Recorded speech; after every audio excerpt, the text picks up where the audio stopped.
여러분 한번 따라할까요? 하나님은 다 아십니다. 하나님 내 기도를 알고 계십니다. 하나님 내 기도에 응답하십니다. 여러분, 우리가 이 땅에 살아가면서 이런 일 저런 일 여러 일들 다 만나는데 우리 마음에 만나는 이런 일들을 사람들에게 다 표현하기도 쉽지 않아요. 내 속에 있는 이런 마음들을 인간의 언어로 표현한다는 것도 쉽지가 않습니다. 또 문제는 내가 전달한다 할지라도 상대방이 그대로 받아들이는 것이 아니라 자기 입장에서 받아들이기 때문에 100% 잘 전달되지 못합니다. 그런데 우리 하나님 어떻습니까? 하늘에 계신 우리 아버지는 우리의 마음과 생각을 아십니다. 말을 하지 않아도 우리가 품고 있고 어떤 힘듦이 있는지 어떤 어려움이 있는지 그 마음을 아시고 우리가 주여라고 이야기도 다 받아주시는 것이죠. 우리가 지금 다니엘 기도회를 5일째 오늘 6일째 되는 날입니다. 수많은 강사들 다양한 강사들을 만나서 이야기를 들어보면 참 어째 저렇게 사연이 많나, 참 저런 가운데도 하나님 믿고 있구나, 그런 가운데도 하나님 사명을 감당하고 있구나, 이런 은혜가 찾아옵니다. 그들이 말하는 것들 가운데 그 마음을 이렇게 언어로 표현한다고 다 할 수가 있겠습니까? 근데 한 가지, 하나님은 아신다는 거예요. 하나님은 여러분의 마음을 다 아시는 것을 믿으시길 바랍니다. 그래서 우리가 하늘에 계신 우리 아버지여 라고 부르면서 기도할 수 있는 것입니다. 저는 다니엘 기도회를 하면서 작년과 올해 이어서도 참 혼자 부흥회를 하는 것 같습니다.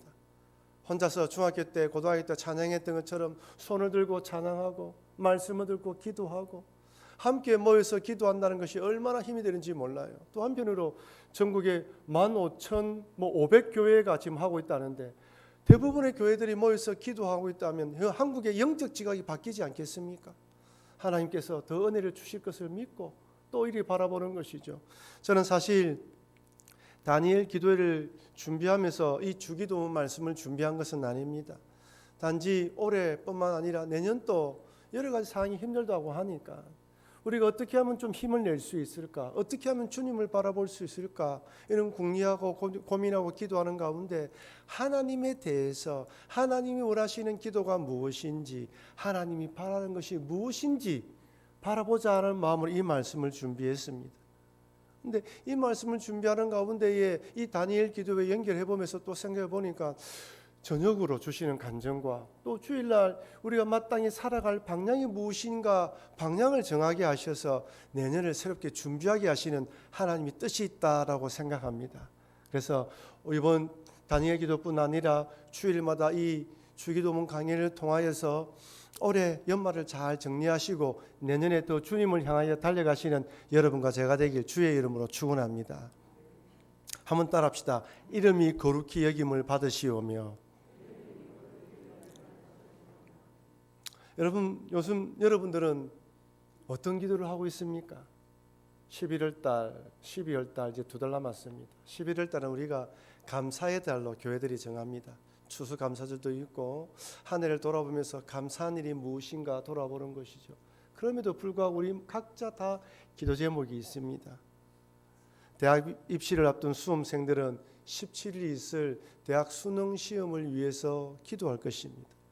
부모들도 마음이 조려하면서 살얼음판을 긋는다는 말이라고 하지 않습니까? 늘 조용하게 수험생들에게 이 마음에 맞추는 것이죠.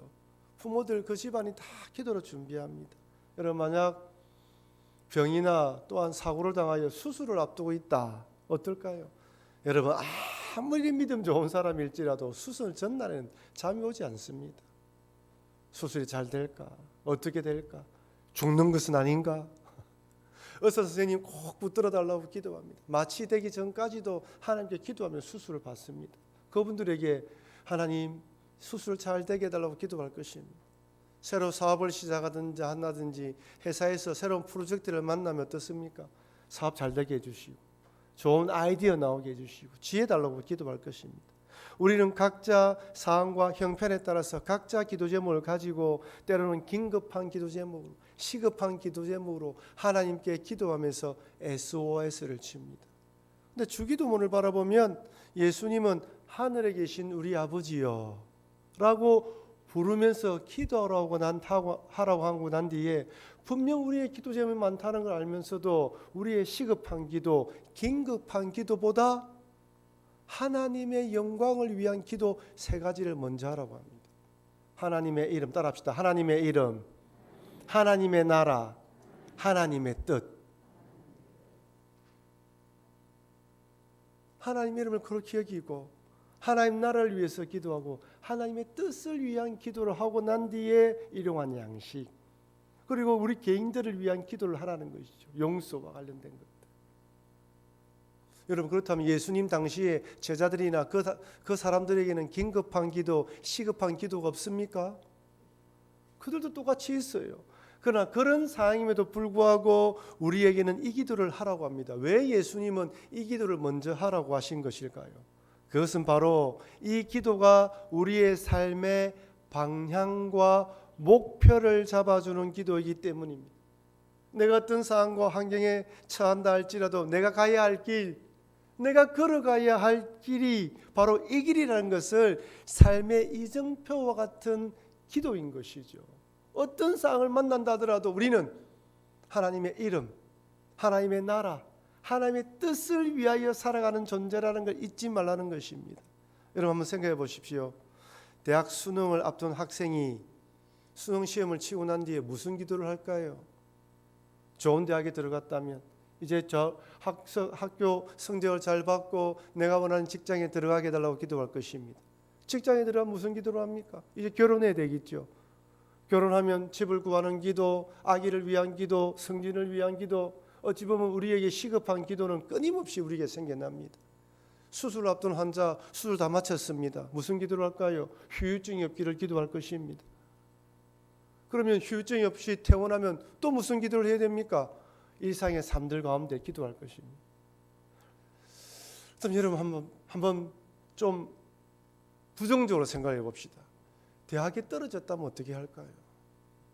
다시 재수를 합니다. 하나님 또 이 길을 위해서 또 공부하기 위해 기도할 거잖아요. 떨어지나 걸려나 기도 내용이 똑같습니다. 수술을 잘 안 되면 어떻습니까? 안 돼도 마찬가지예요. 또 다시 수술해야 된다면 하나님 또 수술을 붙들어 주십시오. 그러니 우리가 하는 기도, 우리가 하는 시급한 기도는 끊임없이 우리에게 다가옵니다. 하지만 어떻습니까? 수술을 잘하든 못하든 직장에 학교에 시험을 잘 치든 못 치든 우리 마음속에 떠나지 말아야 할 것은 삶의 방향입니다. 그것은 바로 하나님의 이름을 높여드리고 하나님 나라를 확장하며 하나님의 뜻을 이루어드리는 삶을 살아가야 됩니다. 이런 분명한 목적과 방향이 있을 때 내가 원하는 대로 기도 응답 받는다 할지라도, 아니 내가 원하는 대로 기도 응답되지 않는다 할지라도 내가 걸어가야 할 방향은 변함이 없습니다. 여러분 어떻습니까? 오늘 이 자리에 앉기까지 삶에 힘든 여정이 있었습니까? 어려움이 있었습니까? 그럼에도 우리가 가야 할 것은 하나님의 이름을 거룩히 여기는 것이고 하나님 나라를 확장하며 하나님의 뜻에 맞춰 살아가는 것입니다. 기쁘나 즐거우나 슬프나 힘드나 어려우나 고난이 찾아오나 우리가 가야 할 것은 이것입니다. 어떠한 상황 가운데서 이것을 잊지 말라는 것이죠. 이것을 잊어버리게 되면 우리는 늘 시급한 기도, 긴급한 기도에만 매달리게 됩니다.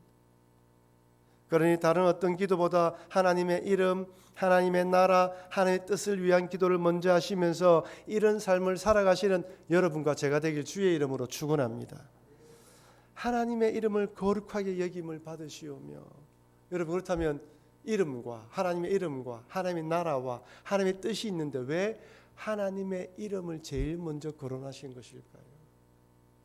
다른 어떤 것보다 왜 하나님의 이름을 거룩히 여기는 기도를 먼저 하라고 하신 것일까요? 그것은 세상이 하나님의 이름을 거룩히 여기지 않기 때문입니다. 이 세상은 하나님의 이름이 아니라 자기 이름 내는 삶을 살라고 가르칩니다. 자기 이름 내는 것이 출세이며 내 이름 석자가 역사책에 기록되는 것이 출세라고 말합니다. 사실 땅에서는 내 이름을 내면 재물도 없고 명예도 따라옵니다. 한번 권력의 자리에 앉은 사람이 절대로 내려오지 않으려는 이유가 무엇입니까? 권력의 맛을 보았기 때문이죠. 내 이름으로 내가 말하는 한마디에 어떤 힘이 실리는지 알기 때문입니다. 중국의 시진핑과 러시아의 푸틴 한번 보십시오. 이제 중국의 시진핑은 장기 집권의 길이 열렸다고 하지 않습니까? 한번 올라가니까 내려오려고 하지 않아요. 러시아의 푸틴은 어떻습니까? 이미 오래전에 대통령이 되었는데 언제 내려올지 아무도 모릅니다. 자기의 자리를 굳건하게 하기 위해서는 할 수 있는 모든 방법을 다 동원할 거예요. 한번 사람들이 자기의 이름을 내면 그 이름이 떨어지지 않기를 바랍니다. 사람들은 저마다 자기 이름을 내기 원합니다.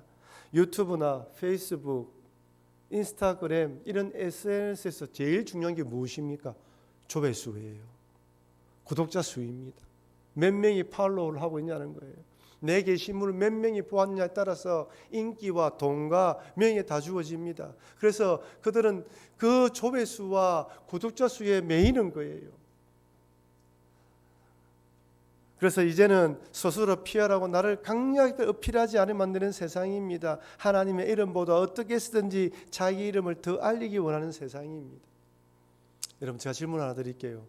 성경 인물 중 최초로 자기 이름을 내려고 한 인물은 누구일까요? 아마 여러 사람이 떠오를 겁니다. 다 맞습니다. 저는 아담과 하와라고 생각합니다. 에덴 동산에서 선악과를 따먹은 아담과 하와는 하나님 말씀에 순종하여 하나님의 영광과 하나님의 이름을 드러내는 삶보다 자기의 영광과 자기의 이름을 내기를 원했습니다. 사단마귀가 아담과 하와에게 이렇게 유혹합니다. 창세기 3장 5절 같이 읽겠습니다.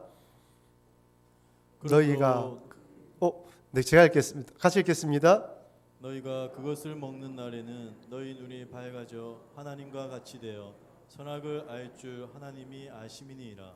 선악을 알 줄 하나님이 아심이니라. 여기 보면 하나님과 같이 되어, 눈이 밝아져 하나님과 같이 된다는 말은 하나님 자리에 네가 앉으라는 것이죠. 그죠? 하나님의 나라, 하나님의 영광, 하나님의 이름, 하나님의 뜻이 아니라 너의 영광, 네 이름을 내는 삶을 살라는 것입니다. 하나님 주인 되는 삶이 아닌 내가 주인 되어 내 이름을 높이는 삶을 살라는 것이죠. 아담과 하와는 이런 마음으로 하나님께서 금지하신 선악과를 따먹은 것입니다. 만약 아담과 하와가 하나님의 이름을 거룩하게 여기는 삶을 살겠다고 결단했다면 사단마귀가 유혹할 때 하나님께서 선악과를 먹으면 죽는다라고 이야기하면서 거절해야 되는 거예요. 어떤 일이 있더라도 하나님 말씀에 순종하는 것이 바로 하나님의 영광, 하나님의 이름을 거룩히 여기는 삶입니다. 하나님이 제일 싫어하는 것이 다른 어떤 것보다 하나님의 이름을 찬탈하여 자기의 이름을 내려는 것을 제일 싫어해요. 그래서 하나님은 그런 자를 반드시 하나님께서 진멸하시고 망하게 만드십니다. 여러분, 사울 왕과 다윗 왕을 비교해 보십시오. 우리가 인간적으로 바라볼 때, 세상 법적으로 바라볼 때 다윗 왕이 더 심각한 죄를 지었습니다. 간음과 살인 교사죄를 지었어요. 오늘날이면 당장 사람들이 탄핵을 해서 내려와야 될 형편입니다. 사울 왕 어떻습니까? 우리가 알기에 무서워서 제사를 먼저 드린 것, 아멜렉을 진멸하라 했을 때 진멸하지 않은 것, 그리고 다윗을 질투하여 죽이려고 했지만 죽이지는 못했습니다. 어찌 보면 죄의 경중을 따지면 다윗이 더 중한 죄를 지은 것 같습니다.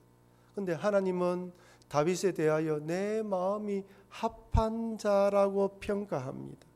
어떻게 다윗이 이런 칭호를 받을 수 있었습니까? 간음과 살인교사죄를 지었을 때 철저하게 회개했습니다. 그리고 두 번 다시 그런 일을 저지르지 않았어요. 그도 교만하게 인구조사를 한 적이 있었지만 하나님께 회개했습니다. 다윗은 회개한 사람이었어요. 근데 사울은 그렇지 않았습니다. 사울은 하나님의 이름, 하나님의 나라, 하나님의 뜻에는 전혀 관심이 없었습니다. 하나님의 말씀에도 회개하여 자복하는 경우가 하나도 없었습니다. 오히려 자기 이름을 내며 성공하는 일에 더 관심이 많았습니다. 사무엘상 15장에 보면 하나님께서 사울에게 아말렉을 치라고 하면서 이렇게 말씀합니다. 사무엘상 15장 2절 3절 같이 읽겠습니다. 만군의 여호와께서 이같이 말씀하시기를 아말렉이 이스라엘에게 행한 일 곧 애굽에서 나올 때 길에서 대적한 일로 내가 그들을 벌하노니 지금 가서 아말렉을 쳐서 그들의 모든 소유를 남기지 말고 진멸하되 남녀와 소아와 젖 먹는 아이와 우양과 낙타와 나귀를 죽이라 하셨나이다 하니. 여러분 보면 뭐 남녀와 소아와 젖 먹는 아이와 우양과 낙타와 나귀를 죽이라고 하니까 너무 잔인한 것 같아요. 여러분 보세요. 지금 이 전쟁이 땅을 빼앗는 전쟁입니까? 그런 전쟁이 아닙니다. 이 전쟁은 이스라엘 백성들이 출애굽을 할 때 약하고 힘이 없어 뒤처진 자들을 공격한 하나님의 대적들에 대한 하나님의 영적 전쟁이에요. 하나님을 대적하는 자는 반드시 멸한다라는 것을 하나님 보여주시기 위해서 사울을 통하여 이 전쟁을 일으킨 것입니다. 이 전쟁은 세상 전쟁이 아니에요. 그런데 사울 왕이 하나님의 말씀에 순종합니까? 다 죽이려 했는데 살찌고 귀한 것은 가져옵니다. 그리고 다 죽이려 했는데 아각 왕을 살려주고 그 다음에 갈멜의 기념비를 세워요. 여러분 아각 왕을 왜 살려주었을까요? 조공을 바치는 거죠. 전리품은 왜 가져왔습니까? 우양과 살찐 것들은 말은 하나님께 제사 드린다고 하지만 알고 보면 전리품이에요. 그 전쟁에서 내가 승리해서 빼앗았다는 것과 왕 아각을 잡아서 나중에 풀어주면서 너 나에게 조공 바치라는 거예요. 그리고 기념비를 세웠다는 건 무엇입니까? 내가 이 전쟁에서 승리했다는 자기의 이름을 높이는 것입니다. 여러분 사울 왕은 하나님의 영적 전쟁을 자기 이름을 내기 위한 세상 전쟁으로 전락시켜 버렸습니다. 여러분 지금이나 그 당시나 전쟁은 돈이 됩니다. 이기면 전리품을 취하고 배상과 함께 조공을 받을 수 있습니다. 전쟁에 승리한 왕은 이름을 냅니다. 아마 그 당시에 신문이 있었다면 이스라엘의 초대 왕 사울이 아말렉의 아각을 이겼다. 대서특필이 되었겠죠. 이스라엘 자그만 나라에 왕이 처음 생기는데 와, 그 왕이 대단하다면서 대서특필되고 아마 사람들의 이름이 각인되었을 것입니다. 전쟁만큼 자신의 이름을 내고 위상을 높이고 또한 백성들의 인기를 얻는 방법이 없습니다. 푸틴이 지금 전쟁을 일으킨 이유가 무엇입니까? 이렇게 이름을 하면 나라들 주변에 있는 나라를 또 함부로 할 수 없습니다. 사울 왕은 하나님의 거룩한 전쟁, 영적 전쟁을 변질시켜 버린 거예요. 오늘도 많은 신앙인들이 사울 왕처럼 살아갑니다. 하나님의 이름을 걸고 사역하지만 나중에 보면 하나님 영광과 이름은 온데간데 없고 자신의 명예와 이름을 내는 걸 볼 수 있습니다. 하나님의 이름 때문이라면 기꺼이 손해보고 희생해야 되는데 오히려 하나님께서 좀 손해보시고 교회가 피해 입기를 원합니다. 우리가 살아온 있는 대한민국은 자본주의 세상입니다. 이익과 이윤 때문에 어제의 적이 동지가 되고 오늘의 동지가 내일의 적이 됩니다. 다 돈 때문입니다. 형제 자매가 사이가 벌어지는 건 돈 때문이고 부부관계도 부모 자식 간에도 가만히 보면 돈 때문입니다. 돈 때문에 다 헤어지는 거예요. 자본주의 세상에 살아가다 보니까 우리 마음속에 항상 마음속에 뭐가 있습니까? 가성비, 가격 대비 좋은 것, 그죠? 또 그리고 개인주의가 있으니까 좀 더 자기 생각들이 중요하게 생각합니다. 소비자의 입장에서 뭐든지 고릅니다. 교회 선택도 내가 이 교회에 오면 이 교회가 나에게 뭘 줄까 생각하지 내가 이 교회에 소속되어서 한 공대절에서 내가 어떻게 헌신하면 희생할까 생각이 부족합니다. 여기에는 어떤 시설이 좋고 저기는 무엇이 좋다 비교합니다. 그리고 교회 이름을 두고 마치 쇼핑하듯이 선택을 하는 세상입니다. 이것이 우리가 살아가는 세상입니다. 사단 마귀가 최초 인간의 아담과 하와에게 하나님처럼 되라고 유혹했던 것처럼 사울 왕에게 하나님 영광이 아니라 자신의 이름을 내도록 유혹했던 것처럼 지금 또 우리들에게 네가 주인 되어 내 이름을 내는 삶을 살라고 유혹합니다. 여러분 한순간에도 방심하고 한순간에도 마음을 놓으면 하나님의 영광과 하나님의 이름을 거룩히 여기는 삶이 아니라 내 이름, 내 명예, 내 성공과 출세를 위해 달려가곤 우리 자신을 발견하게 될 것입니다. 여러분이 무릎을 꿇으면 꿇을수록 내가 어디를 가고 있는지 주기도문을 암송하면 암송할수록 내가 가야 할 방향에서 얼마나 벗어나는지 알 수 있는 것이죠. 그렇다면 이렇게 하나님의 이름을 거룩히 여기는 기도를 하라는 것은 곧 하나님의 이름을 거룩히 여기는 삶을 살라는 것입니다. 어떻게 하면 우리가 하나님의 이름을 거룩히 여기는 삶을 살 수 있을까요? 여러분, 우리는 지식적으로 너무 잘 압니다. 첫 번째는 한번 따라합시다. 하나님을 경외해야 합니다. 여러분, 모르는 사람 아무도 없습니다. 하나님을 경외할 때 하나님의 이름을 두려워하고 높이는 삶을 삽니다. 잠언 9장 10절 이렇게 말씀합니다. 같이 읽겠습니다. 여호와를 경외하는 것이 지혜의 근본이요 거룩하신 자는 아는 것이 명철이니라. 여호와를 경외한다는 말이 무슨 말입니까? 두려워한다는 것입니다. 여러분, 어떤 사람을 두려워한다는 것은 그 사람이 무섭고 공부스럽고 말 듣지 않으면 때리기 때문에 두려운 경우가 있습니다. 그렇다면 우리 하나님은 그런 분일까요? 듣지 않으면 벌을 주시기 때문에 두려워하라는 것입니까? 그런 것이 아닙니다. 창조주 하나님 앞에 선 죄인된 인간, 거룩하신 하나님 앞에 선 피조물인 인간에 불과한 우리 자신, 여러분 본당에 딱 들어오자마자 여러분이 절로 머리를 숙이며 기도하는 이유가 무엇입니까? 비록 인간이 만든 예배당이지만 하나님께 예배드리는 공간이기 때문에 엎드려 기도하지 않습니까? 우리 마음속에 여호와를 경외하는 마음이 사라지면 내 이름을 내고요, 여호와를 경외하는 마음이 높아지고 믿음이 강해지면 나도 엎드려 여호와를 경외하며 여호와 이름을 높이는 삶을 살게 됩니다. 그런데 문제는 이것이 내 심령의 지식이 아니라 인격적으로 다가와야 한다는 것입니다. 누가복음 5장에 보면 베드로가 예수님을 만나는 장면이 나옵니다. 베드로는 예수님 말씀대로 깊은 데로 그물을 내리자 그물이 찢어질 정도로 많은 물고기가 잡혔습니다. 그래서 베드로가 이것을 보고 이렇게 말합니다. 누가복음 5장 8절 같이 읽겠습니다. 시몬 베드로가 이를 보고 예수의 무릎 아래 엎드려 이르되 주여 나를 떠나소서 나는 죄인이로소이다 하니.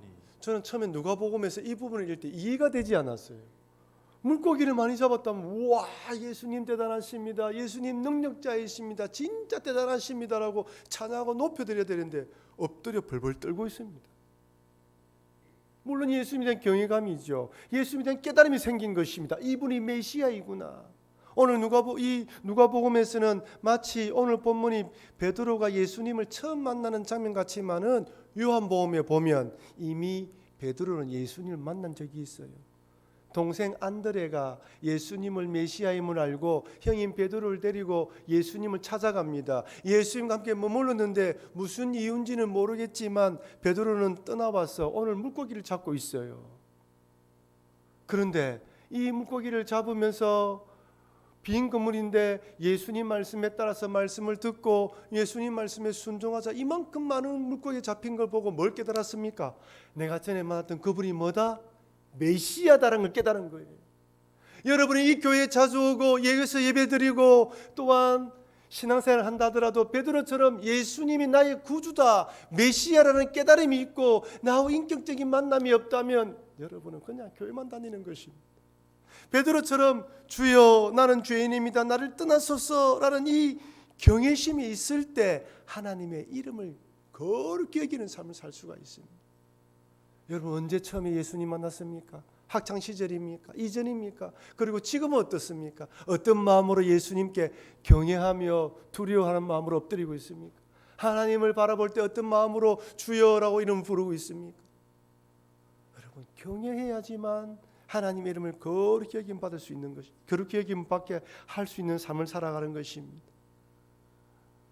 하나님 앞에 엎드릴 때 우리의 시각과 관점이 바뀝니다. 하나님의 관점과 시각으로 세상을 볼 수 있는 지혜가 생깁니다.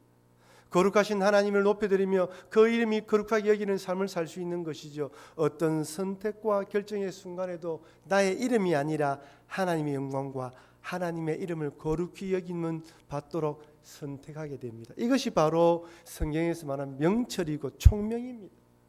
여러분들이 자녀에게 지혜를 달라고 기도하지요. 그 지혜에는 세상적인 말은 지식과 지혜도 포함되어 있습니다. 삶을 살아가는 지혜를 포함되어 있습니다. 그리고 또 지혜는 하나님의 이름을 거룩히 여기는 삶을 선택하는 지혜를 말하는 것입니다.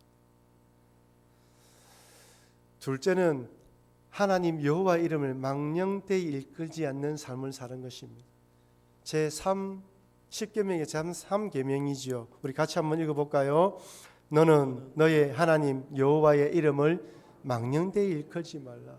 저는 사실 이 부분도 이해가 되지 않았습니다. 지금 10계명을 이스라엘 백성들이 어디서 받았습니까? 시내산에서 받았어요. 홍해에 출애굽했습니다. 10가지 재앙과 홍해의 기적, 만나와 메추라기, 그리고 시내산에 도착했는데 하나님께 언약을 맺을 때 지진이 일어나고 하늘에서 불이 내려오고, 그리고 음성으로 말씀하시는 하나님의 음성을 들었어요. 얼마나 두려워 떨었겠습니까? 그리고 난 뒤에 모세가 십계명을 받으러 하나님께 올라가요. 이런 경험을 했다면 당연히 하나님의 이름을 막는 데 읽겠습니까? 와, 하나님 말 이름 잘못 불렀다면 죽겠다 생각하지 않겠습니까? 그런데 하나님이 십계명의 3계명으로 너는 너의 하나님 여호와 이름을 망령되이 읽지 말라고 계명을 적어주셔요. 왜 그렇습니까? 사람이 은혜롭고 좋을 때는 하나님 높여드리는데 그렇지 않을 때는 망령되이 읽을 때도 있다는 걸 아시기 때문에 이건 계명으로 네가 받아들이라는 것입니다.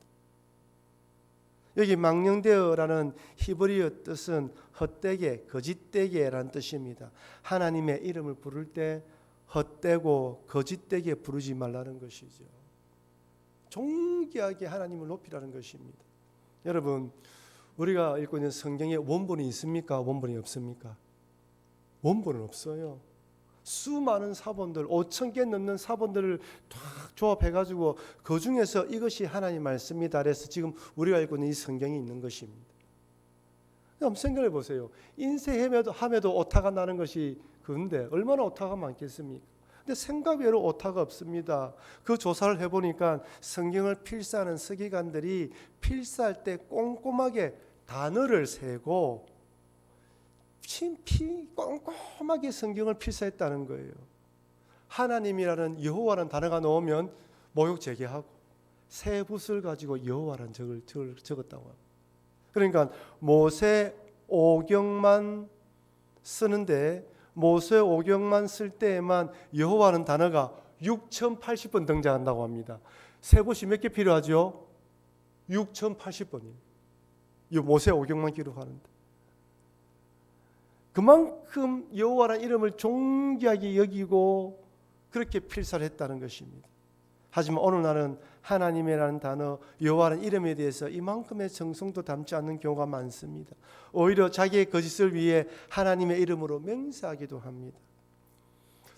어느 목사님이 설교 말씀을 들으니까 한 재판장 이야기를 하시더군요. 여러분 아시다시피 교회 문제로 세상 법정에 가면 절대로 화해 조정이 일어나지 않습니다. 종교적 신념을 양쪽이 가지고 있기 때문에 조정이 되지 않는다고 합니다. 양편이 서로 성경을 인용하고 하나님의 이름을 걸면서 싸우는 게 일수라고 합니다. 한번 이 재판장이 재판을 앞두고 난 뒤에 양쪽 대표를 불렀다고 합니다. 그리고 이렇게 이야기했다고 합니다. 나는 불교 신자입니다. 불교 신자인데도 재판할 때 하나님 이름 거론하고 성경 구절 인용하면서 싸우는 거 민망합니다. 이번 재판 과정에서는 성경을 인용하거나 하나님 이름 거론하지 마십시오. 부끄러운 일인 것이죠. 우리들은 하나님을 위해 내가 양보하고 희생해야 되는데 오히려 내 목적을 위해 성경을 인용하거나 하나님 이름을 거론할 때가 많은지 우리를 돌아봐야 합니다. 사랑하는 성도 여러분, 예수님은 주기도문을 가르쳐 주시면서 시급한 기도, 긴급한 기도보다 먼저 하나님의 이름, 하나님의 나라, 하나님의 뜻을 위한 기도를 먼저 하라고 하십니다. 이 기도는 바로 우리 그리스도인으로 어떤 삶을 살아가야 하는지 이정표와 같기 때문입니다. 특별히 이름을 거룩히 여김을 받으시오라고 기도하라고 하신 것은 온 세상이 하나님의 이름을 거룩히 여기지 않기 때문에 자기 이름 내는 것이 삶의 목표, 성공으로 바라보는 세상에 살고 있기 때문에 우리 그리스도인들은 어떤 일이 있더라도 누구 이름? 하나님의 이름을 거룩히 여기는 삶을 살라고 말씀하시는 것입니다. 잘 되든 못 되든 희망이 있든 절망이 있든 긍정적이든 부정적이든 내 삶 가운데 그럼에도 여호와 이름을 높여받기 원합니다 라고 말씀하시면서 이런 삶을 살아가시는 여러분과 제가 되길 바랍니다. 하나님을 경외해야 합니다. 망령되이 일끄지 않는 삶을 살아가심으로 여러분의 삶을 통하여 하나님을 높이 드리며 존귀하게 만드시는 여러분과 제가 되길 주의 이름으로 축원합니다.